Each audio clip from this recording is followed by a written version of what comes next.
Okay, hello. Today is the fifth video? Yeah, question mark. Yeah, whatever. Fifth video. Going to Japan on a bicycle. Going to Japan on a bicycle? No, going around Japan on a bicycle. That would be going to Japan on a bicycle would be funny though.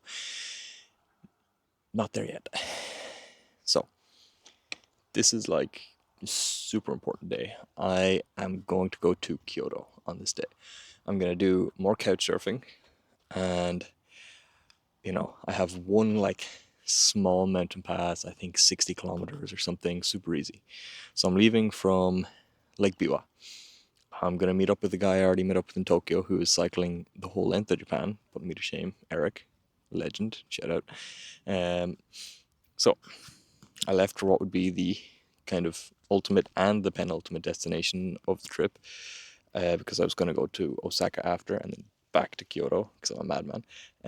And you know, it was super chill, easy day. I had this one last kind of mountain pass, and just at the crest of the mountain pass, you kind of make it to Kyoto. It's just this. It almost feels like a village nestled in the mountains rather than a full city. Because it's just like such a stark contrast. You cross this one mountain pass, and boom, Kyoto, you're there. It's incredible. And then I just had a whatever easy morning climbing and then a super chill downhill cruise into the city. I was just going through messaging my couch surfing host. Well, warm showers, couch surfing, same thing. Name was Ryugo, means dragon in English, by the way. Like, isn't that just a fucking sick name? Imagine literally being called dragon. Like, whatever. Yeah. And this was like totally surprised, by the way. I got there and he was like, "Oh, like I'm hosting somebody else," kind of messaging me. "Is that like okay? You can like sleep on the floor or whatever." I was like, totally fine. And the guy he was hosting was Eric, the guy I met in Tokyo by total chance because we were staying in the same hostel. Who, um, I met him before he started his cycle from the very northern point of Japan down, and like I met him in Tokyo. I fucked about for 3 weeks when he got his ass to work, made it to the most northern point in Hokkaido, and then cycled all the way down to where I was in Kyoto. Like, absolutely putting me to shame. I was just talking to this guy, like, bro, like, how are you doing it? He had 4 GoPros. I had just my phone at this stage. But for some stupid reason, I was the one who got it on TV and not this guy. So I was just like totally laughing it up with this guy. Your man Ryugo was a total fucking nutter.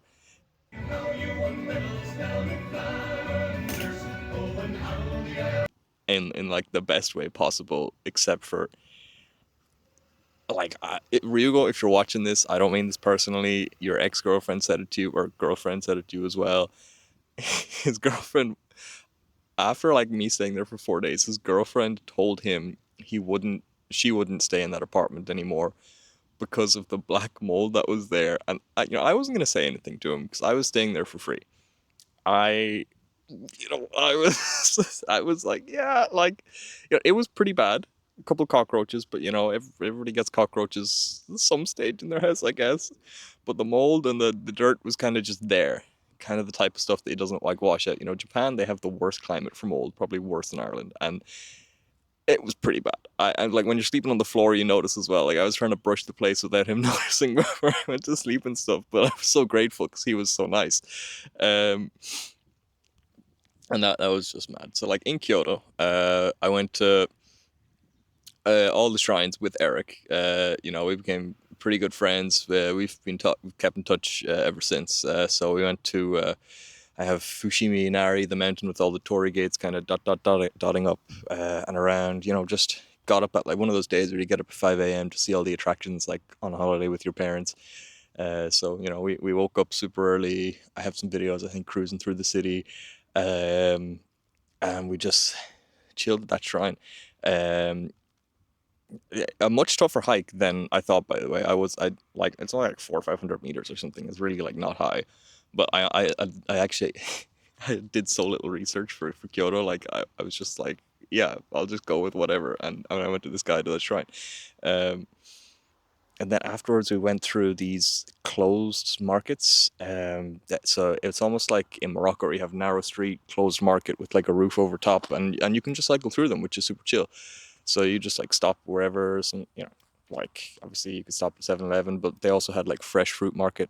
Oh my God, fresh fruit. So hard to find in Japan. Like why, like those, they people, they just fucking, they don't grow fruit. Like they just idolize fresh fruit and they just grow it so that you can buy fresh fruit once in a blue moon for somebody's like 60th birthday.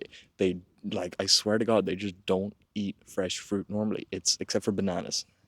That's like all you get in a convenience store. It's just fucking bananas or like fruit that's just like with like extra sugar and syrup and stuff in pots. And oh man, it's just bizarre. Like, and okay, I'm vegan, so I don't have as many options in Japan. I have like fucking two things I can eat there, which is rice and fruit. And like it was like, oh man, yeah. So seeing a fresh fruit market, what I'm trying to say, was amazing, and it was fantastic.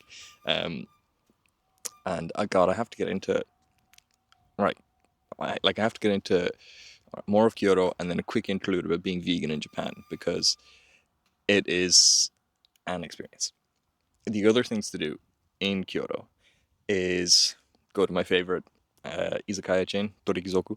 Uh, like literally everything in this chain is, at the time, was 240 yen. It worked out like a euro 40 for like a glass of whiskey, a half liter of fucking umeshu plus soda, or like just any of the snacks, chips, and then they had this really weird thing where you get free cabbage with sesame oil, which when you have no budget for a trip, eating like like paying like €2.80, getting one drink of umeshu, which is plum sake, so literally just like this almost like wine made with plums, absolutely like probably still my favorite drink on the planet. Like it's incredible.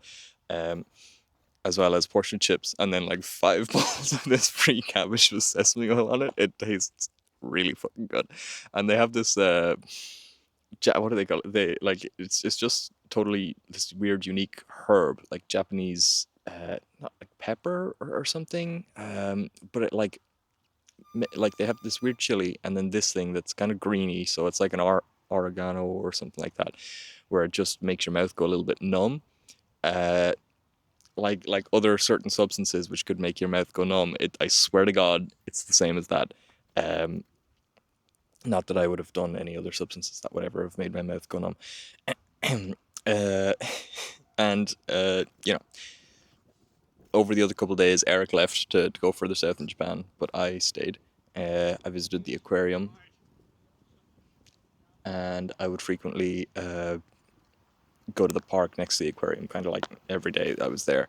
And again, this is where I was reminded that in Japan, just chilling in a park is not the same as Ireland or any other country in Europe. Because I was chilling there for like 3 days, and then I went to use the public toilet on like my third or fourth day there, and there was a big fucking poster. Black widows sighted in this park. Like if you see them, like call somebody. And I was like, huh? I was like, what the fuck do you mean? Like I already had enough bad experiences with spiders in Japan, and now you're telling me that the park where I was just chilling, reading my book, practicing my Japanese, uh, and watching the sunsets by the aquarium, pretty cool, is full of black widows. Like the fuck do you mean? Like I can't just have a peaceful fucking moment in this country. I swear to God. Um, but also like went to the Golden Shrine. Unreal. Got good weather, and I swear to God, you meet the most random people traveling, because I met up with the only veterinarian of a country called Micronesia. Uh, like what? Like she was super chill. She had a lot to complain about because a bit overworked when you're the vet for like a whole country, even if it's a small country. Um, Memorable experience. Totally fucking random. Spent like the whole day chatting about bullshit with this girl, and like asking her why she was a vet there, and it was pretty cool, pretty interesting to hear about the obviously like massive American influence they have on this island. And they just have no control about anything politically, and they have to be super self-sufficient because like obviously it's hard to get food to a micronation in the Pacific. Super cool. And I went to the other like touristy things, like the bamboo forest. The bamboo forest is nice, but what's really nice, like in comparison, is the private garden right next to it. I swear the entrance fee is like not expensive. It's called Arashiyama Park. It's just totally like stepping into fucking uh, jungle in the city. Like you just go and it's like nature straight away. Like it's in Kyoto is just so insane for that. And I had the second best green tea I've ever had at the tea house they have in this park. Unreal. Also, it was 40 degrees, sunny, and it was like ice green tea, so that obviously made it a lot better. But yeah, and then I went to what else? The Kyoto Goen. So like Kyoto kind of. I don't know. I can't remember if it was the castle or like the Emperor's Palace part of Kyoto. But man, yeah, Emperor's Palace. Yeah, I saw this like crane sitting on a little tiny island, like artificial island in a small pond. It was just my perfect kind of what I feel like Japan is, or what Japan is like stereotyped as being in the media. So I saw that, and that was just again super sick, super cool. Um, I went to the, not to say I'm autistic because I'm not. I asked my psychiatrist. Uh, but to tickle my autistic side, I went to the Railway Museum and kind of it's super crazy to see. You have these late 1800s trains from when Japan just opened up to being a country that interacted with other countries. And then within like 100 years or less, they're onto Shinkansens, bullet trains. Like, totally fucking insane how you go from like 30 kilometers an hour being impressive to 300. And that's like unreal to see. Definitely worth a visit. They started the steam trains and everything when you're there. And all right, the next thing I have written down here is cycling to Osaka. So I'll do a quick interlude on what it's like to be vegan in Japan. So your options from a convenience store are not a lot. You can buy ramen. Most of the ramen isn't vegan, so you have to buy ramen that already like isn't vegan, that has meat bits in it, but they're in a separate sachet, and you have to toss those out. You have to buy a soy sauce, like you have to bring your own soy sauce with you, and buy a sesame oil, or what I did, chili sesame oil, and that's what I would have in like the ramen in a convenience store, because there's one or two that are maybe like vegan by default, but it's very risky. Even the translations aren't well. A lot of them have, I think it's called bonito or bonita. I don't know if that's my Spanish for cute, tricking me. I think it's bonito flakes, which is like fish flakes for like a flavoring. They just put it in fucking everything in Japan. The other things you can eat are the nigiri. So just the little triangular ones, the seaweed rice. You can get the plum ones of those. They're nice. And the plain ones. And like, that honestly might be like two out of the three flavors you can eat. You can eat the natto as the sushi that you're allowed to eat, and you can't eat the toast because all the toast bread that they have in Japan has milk and eggs to make it like a little fluffier. You can't eat any of the pastries. In 7-Eleven, you can eat the mochi. The other ones don't have mochi, or they don't have a vegan mochi. So like, then you can eat some ice creams like ice pops and orange juice. And then like the drinks, obviously there's a lot of vegan drinks, but that's a different story. So like my typical snack would be uh, udon noodles, because they're fine. You just eat the noodles. Nigiri, natto, mochi, and sometimes ramen, where you throw out the meat parts, which you're still supporting the industry, which you don't want to as a vegan, which sucks. And yeah, that's it. There's like in the cities, like sorry, in the biggest cities, Kyoto, Tokyo, Osaka, there's vegan places. In the smaller places like Nagoya, there's like, and I say it's a small city, there's probably like fucking 20 million or 10 million people there. It's just awful for veganism. There's, a few of the chains, like I think Moss Burger, I think they have a vegetarian burger that might be vegan as well, or maybe it has egg in it and I never found out, and I've eaten a couple, so maybe I broke it and I didn't realize. But like, there's shit like that. There's Starbucks with a couple of vegan things, but you know, they support Israel, so you wouldn't want to go there to Starbucks anymore in this day and age, especially if you're vegan. You probably don't want to.